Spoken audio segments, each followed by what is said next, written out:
બ્રહ્માંડમાં 2 ટ્રિલિયનથી વધુ ગેલેક્સી છે. દરેકમાં અબજો તારા અને તેમાંથી કેટલાકની આસપાસ ગ્રહો છે જ્યાં પાણી અને જીવનની શરતો હોઈ શકે. આંકડાઓ અનુસાર ત્યાં જીવન હોવાની સંભાવના લગભગ નિશ્ચિત છે. કદાચ એટલે જ સર્વસામાન્ય સવાલ દરેક મનમાં થાય કે શું એલિયન્સ ખરેખર છે? જેનો જવાબ પૂર્વ અમેરિકી રાષ્ટ્રપતિ બરાક ઓબામાએ આપ્યો છે.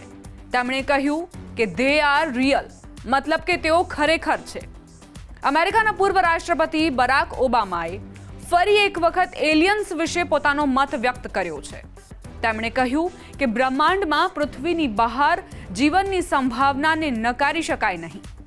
જોકે તેમણે એવા ષડયંત્રના સિદ્ધાંતોને સંપૂર્ણપણે નકારી કાઢ્યા છે જેમાં દાવો કરવામાં આવે છે કે અમેરિકી સરકાર એલિયન્સને ગુપ્ત રીતે છુપાવી રાખે છે, ખાસ કરીને નેવાડામાં આવેલા પ્રસિદ્ધ સૈન્ય અડ્ડા એરિયા 51માં. ઓબામાએ આ ટિપ્પણી યુટ્યુબર અને પોડકાસ્ટ હોસ્ટ બ્રાયન ટાયલર કોહેનના પોડકાસ્ટમાં કરી હતી. જ્યારે તેમને એલિયન્સ વિશે પૂછવામાં આવ્યું તો તેમણે કહ્યું તેઓ અસલી હોઈ શકે છે. તેમનું કહેવું હતું કે બ્રહ્માંડ એટલું વિશાળ છે કે ક્યાંક ને ક્યાંક જીવન હોવાનું માનવું તર્કસંગત છે. ભલે હજુ સુધી તેનો કોઈ નક્કર પુરાવો ન મળ્યો હોય, પરંતુ ઓબામાએ સ્પષ્ટ કર્યું કે પોતાના રાષ્ટ્રપતિ કાર્યકાળ દરમિયાન તેમને એવો કોઈ પુરાવો નથી મળ્યો કે અમેરિકી સરકારે એલિયન્સને પકડીને કોઈ ગુપ્ત જગ્યાએ રાખ્યા હોય. તેમણે રમૂજી અંદાજમાં કહ્યું કે જો એવું કોઈ મોટું રહસ્ય હોત તો તેને રાષ્ટ્રપતિ પાસેથી છુપાવવું લગભગ અશક્ય હોત. તેમણે કહ્યું એલિયન્સને એરિયા 51માં રાખવામાં નથી આવ્યા.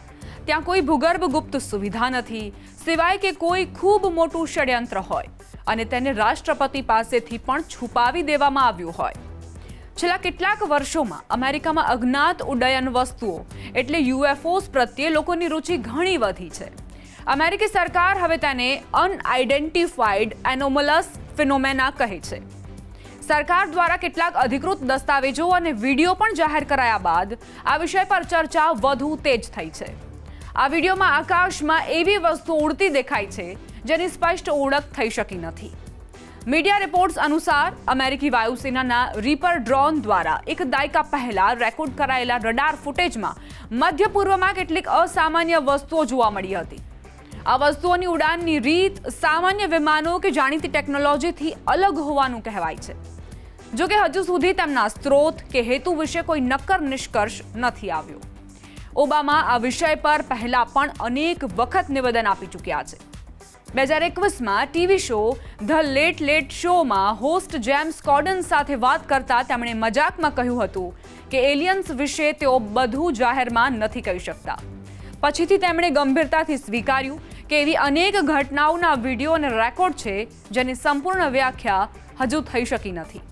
તેમણે કહ્યું હતું કે આકાશમાં કેટલીક વસ્તુઓના ફૂટેજ છે જેના વિશે આપણને બરાબર ખબર નથી કે તે શું છે, અને સરકાર કેટલાક કિસ્સાઓમાં તેમની ઉત્પત્તિ અને અસામાન્ય ઉડાન ક્ષમતાને સમજવામાં સફળ નથી થઈ. કુલ મળીને ઓબામાનું કહેવું છે કે બ્રહ્માંડમાં જીવનની સંભાવના હોઈ શકે છે, પરંતુ એલિયન્સને લઈને ફેલાવવામાં આવતી ગુપ્ત સાજિશોનો કોઈ નક્કર આધાર નથી.